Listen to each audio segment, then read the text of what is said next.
జై బాబా అండి. అందరూ దయచేసి టీచింగ్ చేసే వాళ్ళు ఎవరైనా ఉంటే జరగండి. ఊరేగింపు ఇప్పుడు స్టార్ట్ అవుతుంది.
లైన్కి ఎప్పుడు తెలుసిన లైన్ కలిసి వచ్చిందా కోరుతున్నాం రావాలండి సన్నగా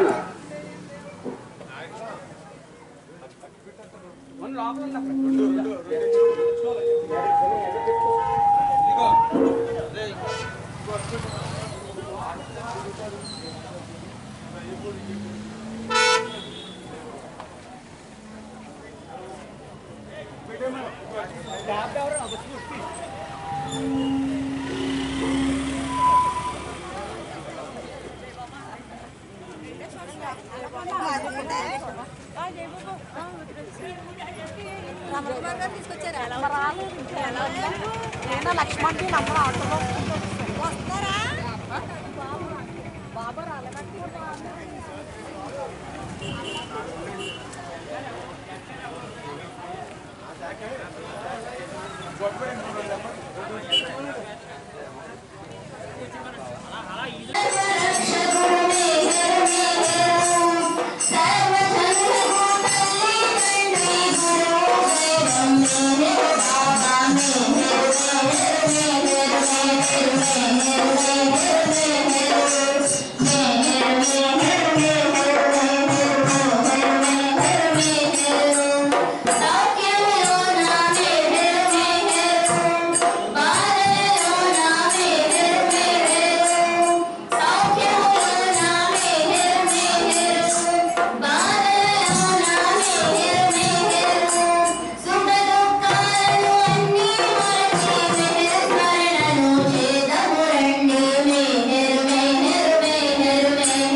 జై బాబా అండి.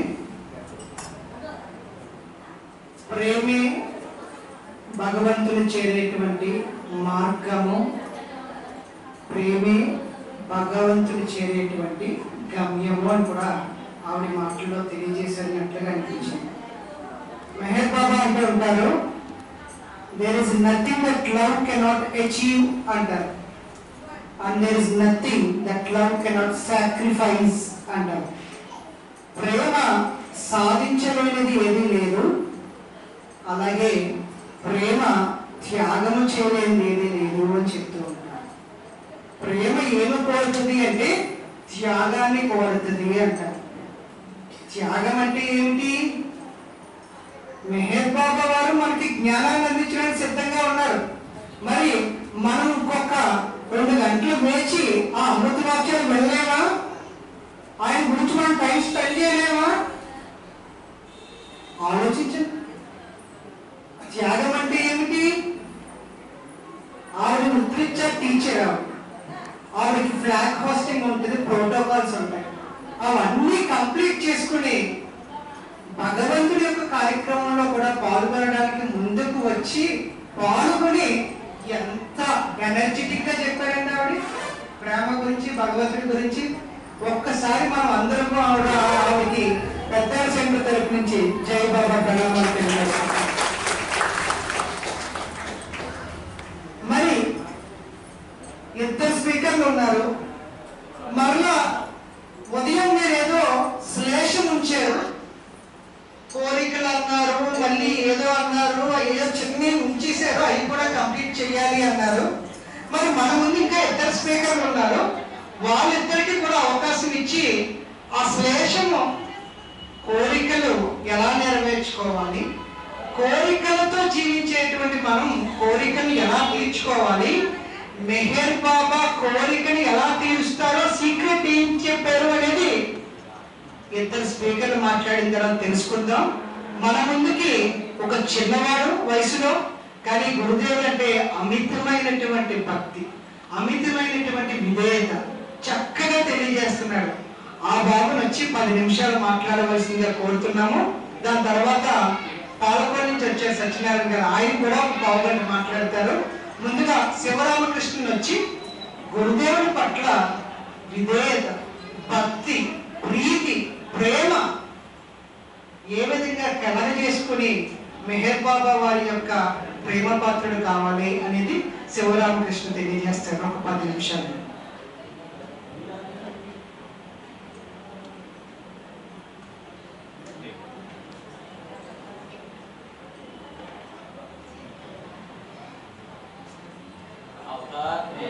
बाबा की जय। मातृश्री मेहर गायत्री देवी समेत सद्गुरु श्री मेहर चैतन्य जी महाराज की जय बाबा। अंदर की जय बाबा अंडी। वागर्धामिव संपृक्तो वागर्धा प्रतिपत्तये जगतः पितरौ वन्दे पार्वती परमेश्वरो पार्वती परमेश्वरो जय बाबा। ఉదయం నుంచి అందరూ కూడా వక్తలందరూ కూడా చాలా చక్కని విషయాలు ఆధ్యాత్మిక స్థితికి ఉన్నతమైనటువంటి ఆ విషయాలన్నింటినీ కూడా చాలా చక్కగా వివరంగా తెలియజేశారు అందరూ కూడా. అలాగే ధ్యానం బాగా మనకి ముఖ్యమైనటువంటి పాయింట్ ధ్యానం. అంటే ఉన్నాయండి అన్ని ముఖ్యం కాదా అంటే మరి సద్గురు చెప్పినటువంటి అన్ని అవసరమే. ఏంటి ఆధ్యాత్మికంగా భగవంతుని చేరుకోవాలి అని అంటే ఒకటి ఉంటే చాలు. ఇప్పుడు మన జీవితానుభవంలో మనం జీవించేటువంటి జీవిత విధానంలో 10,000 సంపాదించేటప్పుడు మరి 10,000తోటే సరిపెట్టుకుంటానని అనుకుంటామా? అనుకోము. ఆ 10,000ని సంపాదించుకుంటూ వచ్చిన దాన్ని ఖర్చు పెట్టుకుంటూ దాన్ని జాగ్రత్త చేసుకుంటూ మరి దాన్ని ఇంకా అభివృద్ధి చేసుకోవడం, అలాగే ఇంకా ఆ శాలరీ ఇంకా వచ్చేటువంటి విధంగా ప్రయత్నం చేస్తూ ఉంటాం అన్ని విధాలా. అలాగే ఆధ్యాత్మిక మార్గంలో అన్ని ఈ ఒకటి చాలు, ఇది అవసరం లేదంటే లేదు, అన్నింటిలోనూ కూడా అందులో ఉన్నటువంటి తత్వాన్ని సారాన్ని అంతటిని కూడా మనం సముపార్జించుకొని మనలో జాగృతి పరుచుకొని మనం మరింత ఆధ్యాత్మిక అభివృద్ధి పొందాలి. దాంట్లో భాగంగా ధ్యానము. మరి ఎందుకు చేయాలి ధ్యానము అని అంటే సద్గురుదేవ్ తెలియజేస్తారు, మెహర్ బాబా చెప్పింది చెప్పినట్లు జీవించేస్తే ఏది అవసరం లేదు. మరి అందరం అలా జీవించగలుగుతున్నామా అంటే ఎందుకు జీవించలేకపోతున్నాం అంటే ఉదయం తెలియజేశారు 3 గుణాలు, అలాగే అసెట్ వర్గాలు, స్వభావాలు, ప్రవృత్తులు, సంస్కారాలు. మరి వీటిని దాటి ఎలాగ ముందుకి వెళ్ళగలము? వాటి యొక్క రహస్యం మనకు తెలియబడితేనే కానీ మనలో ఏది బంధింపబడుతుంది, ఏది మనకు బాధ పెడుతుంది అనేటువంటి విషయం మనకు తెలియబడితేనే కానీ దాన్ని తప్పించుకొని ముందుకు వెళ్ళలేము. అలాగా సద్గురు చెప్పినటువంటి విధేయత, ఆ ధ్యానం చేయడం ద్వారా మనలో ఉన్నటువంటి ఆ సద్గురువే నేర్పుకుంటారు. మొన్న మీటింగ్ లో తెలియజేశారు గురుదేవ్, అవతార పురుషుడు మన ఆత్మకే అనువుగా తదాత్మ చెందిపోయి మన జీవితానుభవం తదాత్మ చెందిపోయి జీవింపబడతాడో, సంస్కారాన్ని ఏ కర్మానుభవం ఉన్నటువంటి వ్యక్తి కర్మానుభవంగానే జీవించగలుగుతాం, దాన్ని దాటి జీవించలేము. అటువంటి సందర్భంలో సద్గురువు చెప్పినటువంటి విధేయత పాటించడం ద్వారా అంతర్యామైనటువంటి సద్గురువు నీలో మేలుకుంటారో, అంతర్యామైనటువంటి సద్గురువు ఎప్పుడైతే మనలో మేలుకుంటున్నారో, మేలుకొని మనకి భగవంతుడి వైపు చేరుకునేటువంటి మనలో ఉన్నటువంటి ఏ ఆటంకాలు అయితే ఉన్నాయో ఆ ఆటంకాలను మన చేత గుర్తింపజేసి దాన్ని అధిగమింపజేసి జీవింపజేస్తారు సద్గురువు. అంచేత ధ్యానం యొక్క ముఖ్య ఉద్దేశం మన మనసుకి సాక్షిగా ఉండడం. ఆ సాక్షి ఎంచేత మరి మనసుతో తాదాత్మ్యం చెందిపోయి అది ఎంచేత సంస్కారానుగుణంగా అది అనుకోవడం మాట, ఇది చేయకూడదు అనేటువంటి ఉండట్లేదు. ఎంచేత కర్మానుగుణంగా జీవించబడిపోతున్నాం అందరం. స్వార్థ వ్యక్తం అయితే ఆ స్వార్థంగానే మాట్లాడేస్తున్నాం, అసూయ వ్యక్తం అయితే అసూయ విధంగానే జీవింపబడుతున్నాం. ఎప్పుడైతే మనలో ఉన్నటువంటి ఆ సాక్షి సద్గురువు, అంతర్యామైనటువంటి సద్గురువు మేల్కొన్నారో, ఆ సద్గురువు నీవు ఆలోచించేటువంటి ఆలోచన నిజం కాదు, నీవు చూసేటువంటి చూపు సంస్కారబద్ధమే జీవించేటువంటి మన జీవిత విధానం అంతటిని కూడా మనకి తెలియజేస్తారు. అది తెలియజేయడం ద్వారా మరి దాని నుండి తప్పించుకోగలుగుతున్నాం కదా. అందుకంటే మెహర్ బాబా గురుదేవ్ అన్నారు, మెహర్ బాబా చెప్పింది బాబా శిష్యులకి ధ్యానం ఎందుకు అవసరం లేదంటే వాళ్ళకి చెప్పినట్లు జీవించేశారు. మరి ఇప్పుడు చెప్పినట్టుగా జీవించమంటే మనం అందరం జీవించడానికి రెడీగా ఉన్నామా అంటే రెడీగా లేము. ఎందుకంటే మన ఈ అనుభవానుగుణంగా మన జీవిత విధానాన్ని ఉంటుంది కనుక. ఆ చేత ఇక్కడ గురుదేవ్ తెలియజేస్తారు, ఎప్పుడైతే సద్గురువుకు విధేయత పాటిస్తామో ఆ విధేయత పాటించడం ద్వారానే ఇప్పుడు ఈ ఆలకించినటువంటి సబ్జెక్టు ఎన్నో విన్నాం. ఆ విన్నటువంటి అన్ని కూడా మనం మళ్ళీ ఇంటికి వెళ్ళిన తర్వాత మననం చేసుకోవాలి, ఆలోచించుకోవాలి. ఏం చెప్పారు, లేదా గురుదేవ్ చెప్పి లేదా అందరూ భక్తులు అందరూ తెలియజేసినటువంటి విషయాన్ని అమలు వేసుకుంటూ ఉండాలి. కానీ మనసు ఏం చేస్తుంది, ఇక్కడ ఉన్నంతసేపు ఆలకించి మళ్ళీ బయటకు వెళ్ళిన తర్వాత మన యొక్క వ్యవహారం కూడదే. కానీ గురుదేవ్ అంటారు, నీవు భగవంతుడే కావాల్సి వస్తే నువ్వు దాన్ని భగవంతుడి వైపుకే నీ ప్రయాణం. ఎంచేత సద్గురువు కానీ అవతారుడు కానీ నీ సమస్యను పరిష్కరించలేనటువంటి సమస్య అంటే ఏది లేదు, అతనికి సర్వం ఎరికే.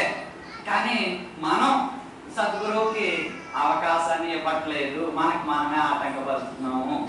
అలాగా ఎప్పుడైతే ధ్యానం చేయడం ద్వారా ఉదయం తెలియజేసినట్టు ఆ జ్ఞాన అగ్ని, ఆ ఎరుకు ఎప్పుడైతే మనలో ఎస్టాబ్లిష్ అవుతుందో, సద్గురు ఎస్టాబ్లిష్ చేస్తున్నారో, ఆ ఎరుకులో మన అంతఃకరణలో ఉన్నటువంటి చిత్తవృత్తి, చిత్తము, మనసు, బుద్ధి, అహము, ఇవి నీ యొక్క ఉదయం జ్ఞానాగ్ని నిరంతరం ఉదయం లేచింది మొదలు సాయంత్రం నిద్రించేంత వరకు నీలా జ్ఞానాగ్ని ప్రజ్వలిస్తానే ఉన్నది.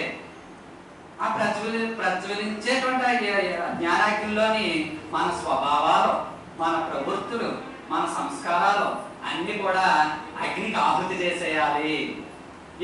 మనం ఆహుతి చేయడం కాదు, మనలో ఉన్నటువంటి అంతర్యాన్ని ఆహుతి చేసుకుంటున్నారు ఆ జ్ఞానాగ్ని స్వరూపుడై ఉన్నాడు కనుక.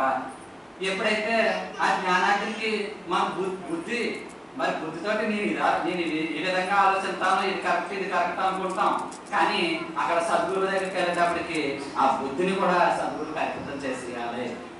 మన మనసుతోటి ఇప్పుడు మనం ఇక్కడ కూర్చుంటాను ఉంటాం, అనేక రకాలైనటువంటి ఇంటికి ఎలా వెళ్ళాలి, అది ఎలాగ ఇది ఎలాగ అనేటువంటి ఎన్నో ఆలోచనలు తీసుకొచ్చేస్తూ ఉంటాయి.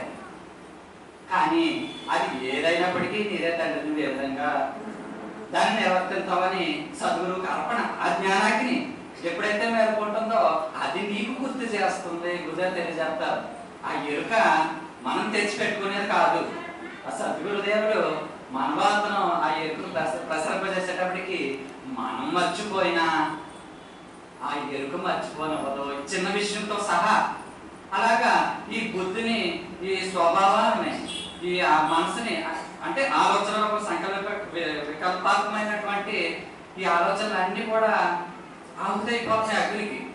ఆహుతి అయిపోవడమే కాక లాస్ట్ కొద్దిలోకి నేను అనేటువంటి అహంతో సహా ఎప్పుడైతే మనం అగ్నిలోకి దూకేసేమో మనలో ఉన్నటువంటి ఆ నిజాత్మ స్వరూపుడైనటువంటి ఆ దివ్యాత్మ స్వరూపుడైనటువంటి సద్గురువు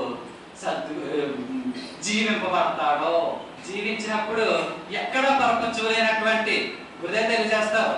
మనం భగవంతుని ప్రేమించవలసినటువంటి ప్రేమను మర్చిపోయి బిడ్డలను ప్రేమిస్తున్నాం, లేదా భార్య భర్తను ప్రేమిస్తుంది, భర్త భార్యను ప్రేమిస్తుంది, ఇరుగు పొరుగు వారిని, సమాజంలో అందరినీ ప్రేమిస్తున్నాం.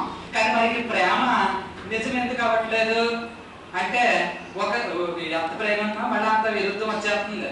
మరి నిజమైన ప్రేమ కాదు. ఎందుకు అంటే స్వార్థపూరితమైనటువంటి ప్రేమ. ఎప్పుడైతే అంతర్యామైనటువంటి నిజాత్మ స్వరూపుడైనటువంటి ప్రేమే రూపమైనటువంటి మెహర్ బాబాని ఎప్పుడైతే మనం ప్రేమిస్తామో ఆ నిజమైనటువంటి ప్రేమ తల్లిని ఎలా ప్రేమించాలో, తండ్రిని ఎలా ప్రేమించాలో, బిడ్డలను ఎలా ప్రేమించాలో, ఇరుగు పొరుగు వారిని ఎలా ప్రేమించాలో, సమాజంలో ఉన్నటువంటి వారిని ఎలా ప్రేమించాలో అందరినీ ఆ నిజమైనటువంటి ఆ ప్రేమ స్వరూపుడైనటువంటి మెహర్ బాబా ఏ పొరపచ్చుము లేకుండా అందరిలో ఉన్నటువంటి తను తాను ప్రేమించి మన జీవితాన్ని ఎక్కడా పడిపోకుండా జీవింపజేస్తారో అలా చేసుకుంటారు. అంచేత అందరం కూడా ఈ రోజు నుంచి ఆ ఆధ్యాత్మిక స్వతంత్రాన్ని పొందాలి అని అంటే మనలో ఉన్నటువంటి గురుదేవులు తెలియజేస్తారు. సద్గురువుకి బంధింపబడమే నిజమైనటువంటి స్వేచ్ఛ.